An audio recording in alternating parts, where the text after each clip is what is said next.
When I see the issue of gender equality, currently these ladies and more female leaders, we have chosen to lead in difficult times. We are dealing with COVID. We are dealing with climate change. We're dealing with conflict.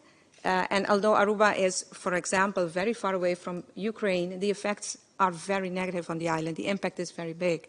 So, and we choose to lead in difficult times.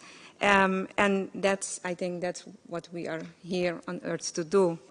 But I'm asking myself, if we want to bounce forward, are we preparing enough female leaders to take over?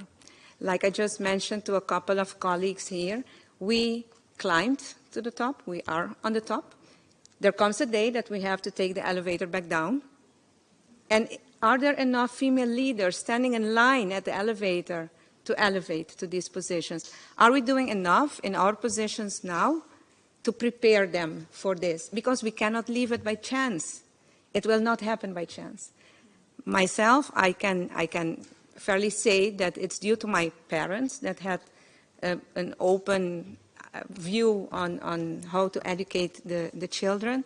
But we cannot leave it by chance. We have to prepare the future female leaders.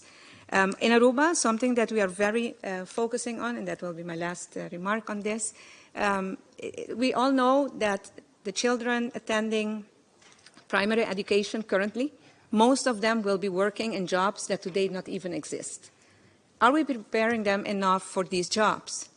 Are we preparing the girls enough for these jobs? We know that STEM, science, technology, engineering, and mathematics, is very important for them, the 21st century skills.